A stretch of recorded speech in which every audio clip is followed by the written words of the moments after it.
Welcome back, everyone. In my previous game I played against FM FIDE Master Damian04, an anonymous player, and we played the dragon.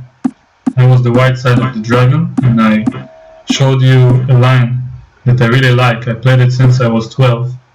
My coach Ilya Botvinnik taught me this line, and here one of the main points was that after d5 I can capture, and as I showed in the video and in the game, as I demonstrated verbally, here the f2 pawn is protecting the bishop, so in this crucial moment queen e5 does not hit two pieces because the bishop is protected. It only hits b2, and I have enough time to protect everything and maintain my material advantage. So the game went very well for me. I'll just mention the g3 wasn't accurate, and rook h1 would probably have been better, and according to a computer a3 is probably even more accurate than king b1. So I have a new game. I'm playing against Fishbowl, and from the United States. Let's see who he is real quick. International Master is anonymous, like most of the guys I've played with. I've played the French in all of my previous games. I feel like playing something else. Let's go with e5 maybe. Feel free to share with me which openings you prefer me to play. I would really appreciate if it would be part of the openings I already mentioned to know and play for most of my life. Usually have 3 options on every move. So we're approaching the Ruy Lopez, bishop b5. This is the main line of the Ruy Lopez. Now I play a6. Knight f6 would probably get us to a Berlin, which is very popular these days, but I don't like getting into an endgame in the first moves of the game. So I like to maintain the queens. Thank you very much. And as I like saying, my name is Tal after all. I hope most of you get it. Now b5. We're just following the main line. And here I have a choice. I played many different lines in the Ruy Lopez, at least 3 that I already learned in the past year or so. And here I already have my first intersection. So in this crossroad I can choose between d6 and castles. Castles would be the marshal, and d6 would be more solid, let's say. I didn't repeat my analysis in the marshal too much, so I choose d6 this time, yeah. It's hard to decide. I didn't play e5 in a few weeks, so it's hard to feel confident about playing a certain line without deciding without deciding in advance what it should be. Yeah, h3 is not the best move. c3 would have been better because it allows me to exchange this bishop. Had I played c3, we would have had bishop c2 now. Yes. I believe now I should probably play knight takes b3 and knight d7 or bishop b7. Let me follow up. Bishop b7 makes sense to me.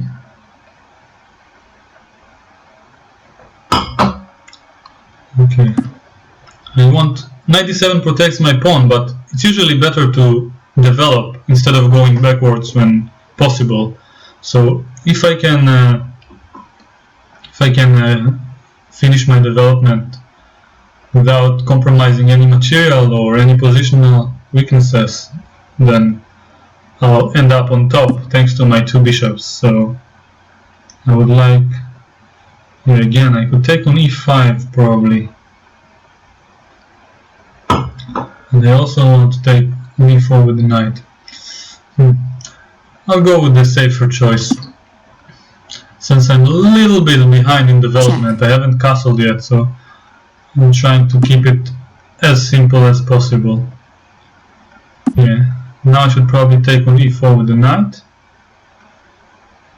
I think it doesn't have any tricks, and with one more move, castles will probably be able to claim a small, very small grip in the position. Okay, I have to take probably, and yeah, f6 for castles. Sorry, it's not easy. Bishop a3 comes to mind. So if I castle, I can play knight c6. Not too sure though. I think I'll castle. If knight c6, I'm intending bishop f6. And after knight takes d8, bishop takes c3.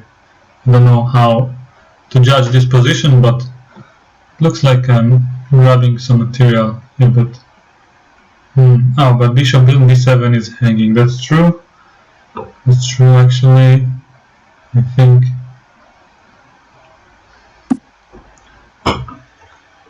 Yeah, this. So I'm forced to take c6 and exchanging. Yeah. It's not easy to finish my development, but to find a good square for this rook, but I have to make some logical move. Now I pin this bishop. Probably exchanging this rook will be good, but rook c8 comes to mind. Yeah, but then it takes on a6. Okay, I'll go a5 to avoid rook takes a6 with the tempo on the bishop. Now bishop e4. So I don't think I punished white as much as I should have for his reckless play in the opening, giving me the two bishops. Normally black should be better, and it seems like white is a pawn up at the moment and isn't going to lose very convincingly. Okay, rook b8, defending, makes sense. And then bishop f4. Yeah, don't have much time. Okay, you know what? Just play for activity. Try to maintain as much activity as possible. Possibly exchanging all the pieces to an equal endgame if he allows me. Yeah. So International Master Fishbowl is not a bad player, as I thought after the first 10 moves. Yeah.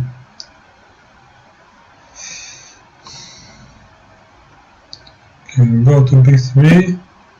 I have only 1 minute left. The usual half as much time as my opponent does. Okay, so let's try to hold on.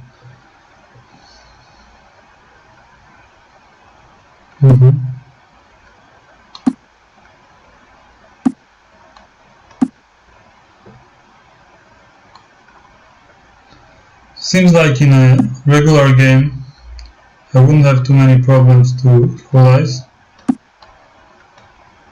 but yeah, I think I just blundered rook a7. Yeah. Anyway,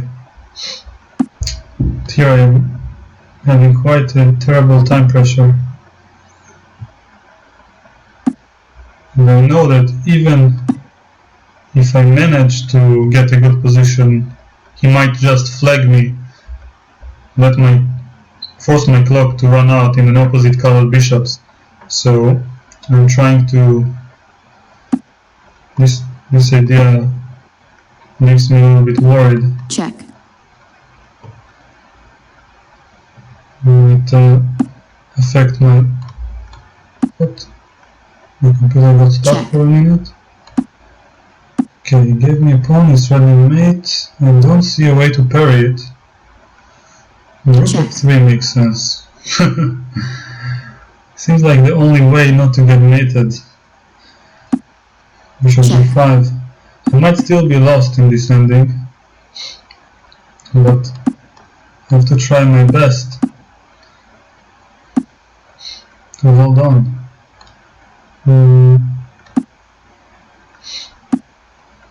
I don't see a way to time warning prevent this. Okay, let's see. Okay. Oh, I should have played probably something else.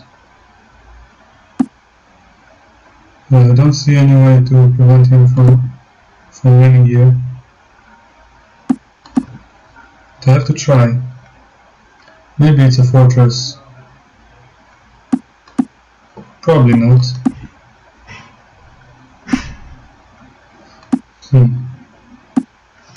It seems like it should be completely lost.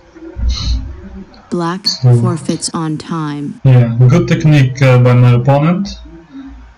So I might mention this the present moment that usually when having opposite colored bishops endgame, when having one extra pawn usually is not enough if you have only one passed pawn. But if you have two passed pawns, it should be enough for a win, because one of them can be used for the bishop and the other one can distract the king, and then you can force one of them to promote like he did in the game. Alright, so thanks a lot for watching, and I'll try to recover in my next game. The goal is to cross 2500 and then possibly switch to another website. Thanks a lot.